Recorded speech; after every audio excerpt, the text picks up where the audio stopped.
So before you watch this video, you need to have watched contextual circumstances or contextual impacts of lies or context. It deals with context. The link will come up here right there as it goes. Okay.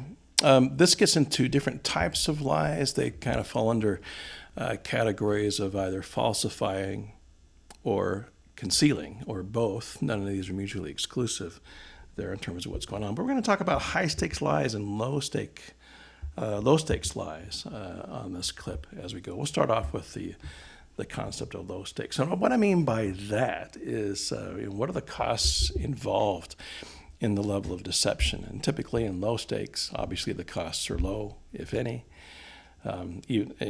Most of the times we don't even get caught or maybe not even suspected of lying. High stakes lies, obviously, there's a great cost in terms of those lies. The cost might be the relationship, it might be a job, it might be an arrest, in fact.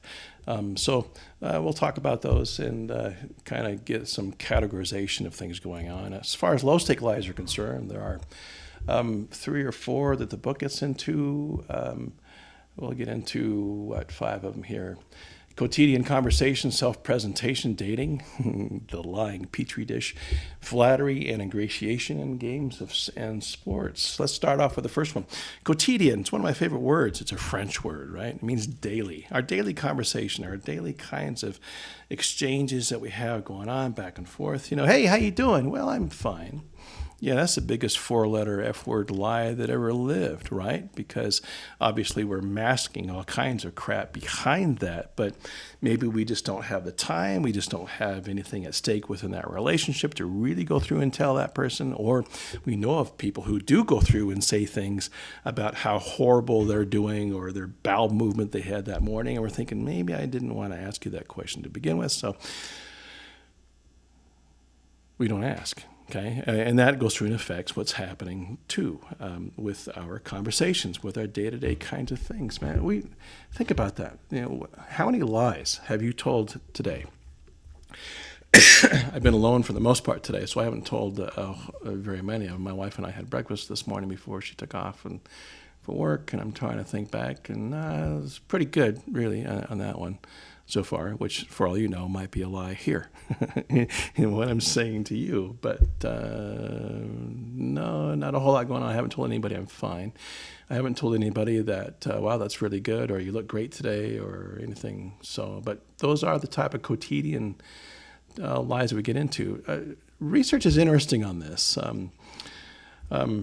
There used to be quite a disparity between women and men in terms of how often they lie. Women feel worse about lying than men do, but they have a tendency maybe to deceive a little bit more often. And just on the innocuous, the harmless, day-to-day kind of things that way.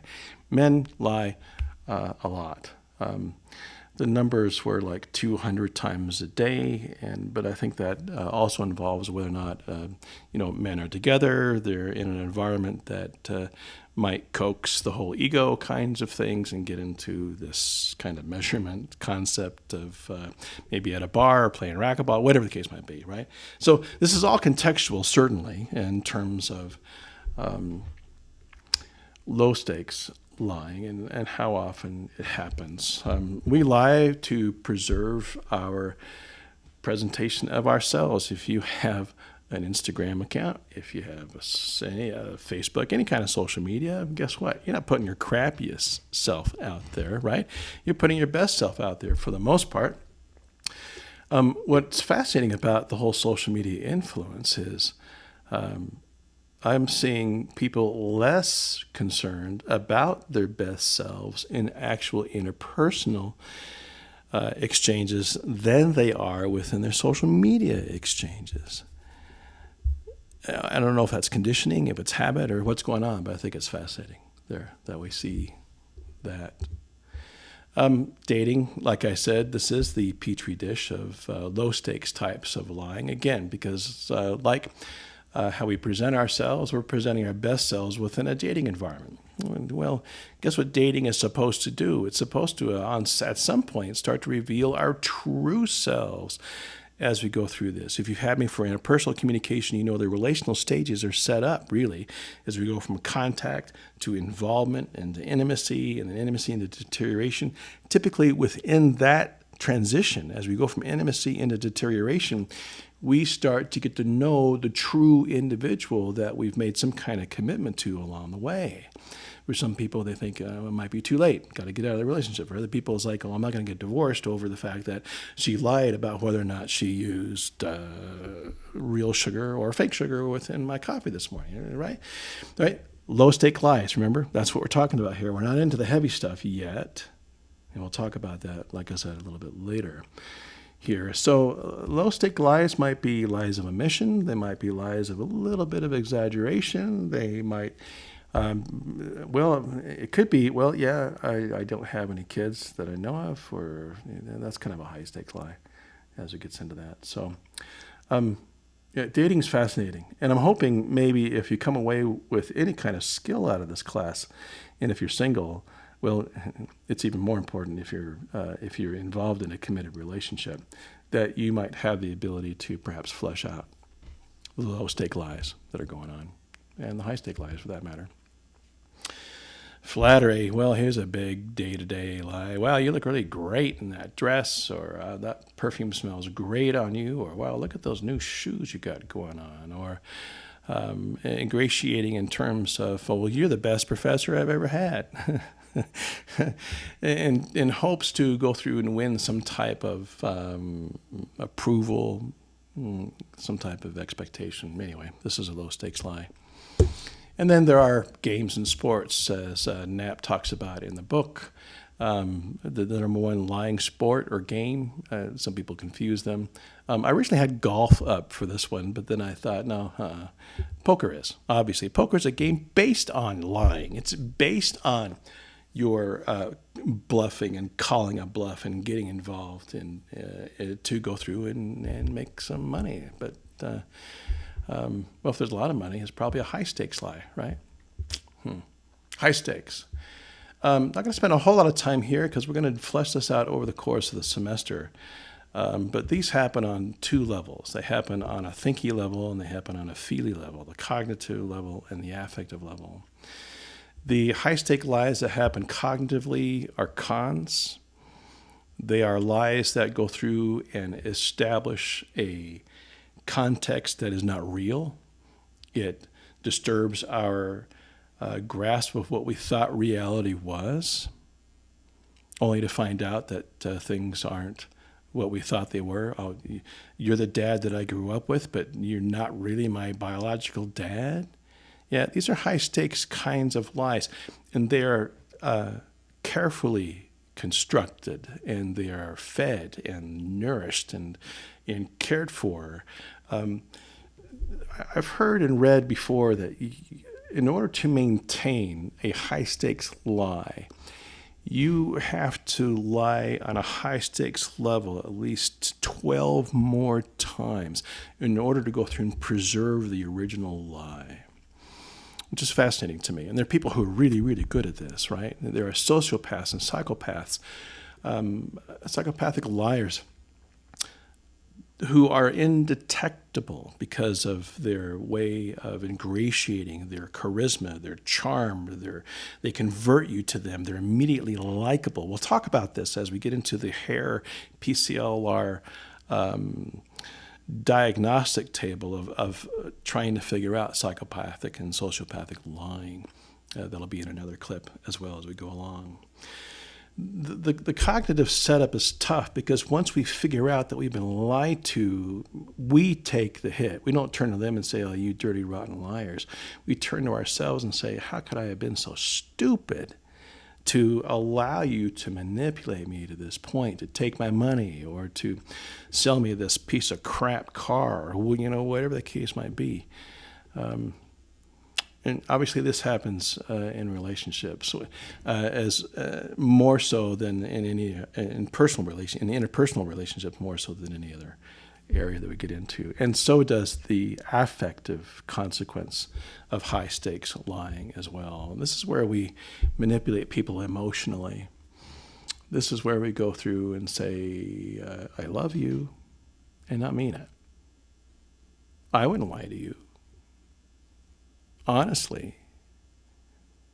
You know, if you hear words like that, to me, it's a red flag. I have the experience of studying human communication behavior and lying and deception. I used to work as an interrogator. I understand these types of cues. We'll talk about that a little bit later on. But when it comes to the whole affective consequences, when you have established trust in somebody, only to find that you have misplaced that trust within that individual, it's devastating. You've been there. You know what that feels like. And as a result, guess what? We're going to try to find relationships, or not even get into relationships, where we don't have to worry about high stakes lying again until we reach a point where we're like, okay, all right, I'm all in. I'm going to go for it again this time. Now, there's some things that we can do to protect ourselves there. And maybe we'll talk about that as well. I haven't thought about that in the curriculum, but now that I'm talking about it here, we might get into the 4 agreements in terms of protecting ourselves from high stakes lies as we get into that. There are some blood relatives of lying out there. Some of these are high stakes, some are low stakes.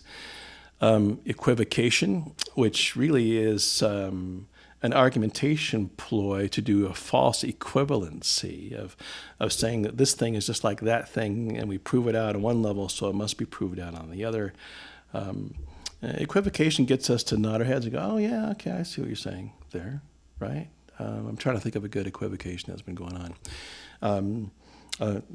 Again, I'm recording this during the whole immigration debacle with separating children from parents. And the equivocation that I'm hearing from the administration is, well, no, this is a Democratic issue. Barack Obama did this, within his administration. So there's an equivocation going to that puts it right over to the other end of the dichotomy politically, right? From the right to the left. Well, the Obama administration didn't separate parents and children. It didn't happen. They detained them, and that's what the policy was involved with there. And so Trump and the rest of them have made this false equivocation in terms of comparing what they're doing to what was done in a previous administration.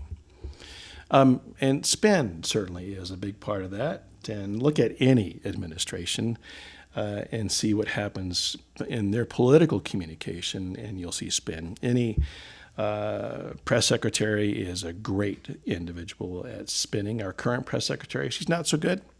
I'll bite my tongue on the rest of that, but she spins, but she's a lousy spinner as things go. There's bullshit, is a blood relative of lying. Bullshit is exaggeration. I caught a fish this big, when actually, no, it was really only this big. There are great bullshitters out there. I taught a class in my undergraduate work, Bullshit 101, and going through and being able to recognize within the spinning stories to find the inconsistencies within the bullshit. And lastly, and I'll probably cut a clip on this all in and of itself, is gaslighting. This is becoming more and more forefront in the lexicon of deception, especially in, because it's so forefront in our political and mediated lives, it's also becoming very forefront in relationships. Gaslighting is making somebody question their own sanity. And then taking advantage of that. Well, oh, you're crazy. I never said that. That's gaslighting, right? But it's done in a way that makes a person doubt themselves and therefore opens a door for you to be even more of a dirty, rotten liar as things go. Well, there I go, judging again, putting judgments on there. So that's it, blood relatives of lying. The types of lying, if you haven't watched the other video, make sure you watch it. There might be a video that pops up here for you to go through and watch in this continuing series, okay? Thanks for joining me. Watch for an activity that might pop up about this clip.